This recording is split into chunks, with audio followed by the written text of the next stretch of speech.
ഈ Hema commission report വന്നു എന്നും പറഞ്ഞ് മൈക്കും എടുത്തുകൊണ്ട് നേരം വെളുക്കുന്നത് മുതൽ രാത്രി വരെ ഓടി നടക്കുന്ന മപ്രകളോടാണ് എനിക്ക് പറയാനുള്ളത്. നിങ്ങൾ ഈ എല്ലാവരുടെയും മണ്ണാക്കിലേക്ക് മൈക്ക് കയറ്റി അവസാനം ഇരയാക്കപ്പെടുന്നു എന്ന് പറയുന്നവർക്കെതിരെ ജനം തിരിയേണ്ടി വരുന്ന ഒരു സ്ഥിതിവിശേഷം ഉണ്ടാക്കരുത്. നിങ്ങൾ അലംബനന്മാരാകരുത്. നിങ്ങൾ പൊതുവിൽ ഈ സാമൂഹ്യ പ്രശ്നങ്ങളും രാഷ്ട്രീയ പ്രശ്നങ്ങളും മാന്യമായി കൊണ്ടുവരുന്നത് നിങ്ങളാണ്. അലമ്പാക്കി ചളിയാക്കി പൊളിയാക്കി കളയുന്നതും നിങ്ങളാണ്. അത് മറന്നു പോകരുത്. ഇപ്പോൾ ഒരു 4-5 ദിവസമായിട്ട് ഹേമ കമ്മീഷൻ റിപ്പോർട്ടുമായി ബന്ധപ്പെട്ട ചർച്ചയാണ്. അനിവാര്യമായിരുന്നു അത്.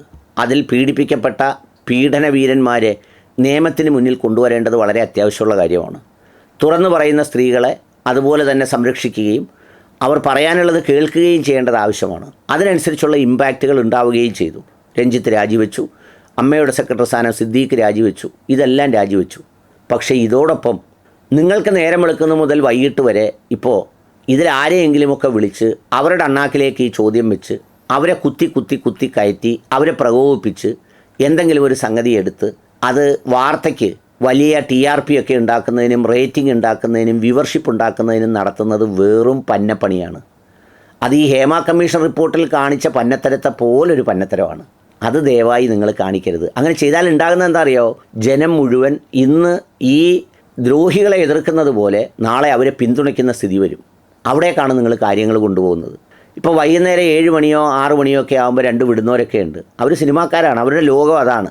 അവരെ ഒരു 8 മണിയാകുമ്പോൾ മൊബൈൽ ഫോണിൽ വിളിച്ച് അവരെ പരമാവധി പ്രകോപിപ്പിച്ച് അല്ല ഹേമ കമ്മീഷൻ റിപ്പോർട്ട് കൊടുത്തു. അതിൽ ആരോപണ വിധേയരായവർ രാജിവെച്ചു.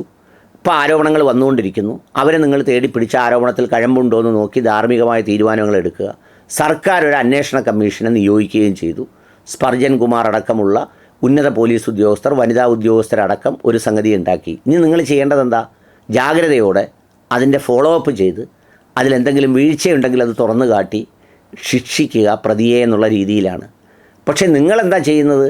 നിങ്ങളിത് കുറേ സംഗതികൾ കൊണ്ടുവന്ന് ഈ ആളുകളുടെ അണ്ണാക്കിലേക്ക് വെച്ചു കൊടുക്കുന്ന രഞ്ജി പണിക്കരോട് അയാളെ നിരോധിക്കണ്ടേ, അയാളെ ഇതിൽ നിന്ന് മാറ്റി നിർത്തണ്ടേ, എന്താ ഉദ്ദേശിക്കുന്നത്? അങ്ങനെ ആരോപണം വന്ന് നിരോധിക്കാനും ഇല്ലാതാക്കാനും എന്ത് നാട് കടത്താനോ വല്ലതുള്ള പറ്റുമോ? ഈ മാധ്യമ ലോകത്ത് അത്തരം ആരോപണങ്ങളുള്ളവരില്ലേ? അല്ലെങ്കിൽ അങ്ങനെ ആരോപണമുള്ളവരെയൊക്കെ നിങ്ങൾ നിരോധിച്ചോ? അവർ വേറെ ഏതെങ്കിലും മാധ്യമങ്ങളിൽ ജോലി ചെയ്യുന്നില്ലേ? അപ്പോൾ അതുകൊണ്ട് ഈ മര്യാദയില്ലാത്ത പ്രവൃത്തി ചെയ്ത് ജനത്തിനെ എതിരാക്കരുത്. നിങ്ങൾ എഴുതി വെച്ചോളൂ എൻ്റെ വാചകം. ഈ പോക്ക് പോയാൽ ഇപ്പോൾ ഈ തെറ്റിനെ പിന്തുണയ്ക്കുന്ന പൊതുസമൂഹം മുഴുവൻ നാളെ ഈ ചെയ്ത ആളുകൾ നിരപരാധിയാണെന്നും ഇത് തുറന്നു പറഞ്ഞവർ അപരാധികളാണെന്നുമുള്ള തരത്തിലേക്ക് നിങ്ങളുടെ പ്രവൃത്തി കൊണ്ടെത്തും എന്നുള്ളതാണ് സത്യം. അത് മറന്നു പോകാതിരിക്കട്ടെ.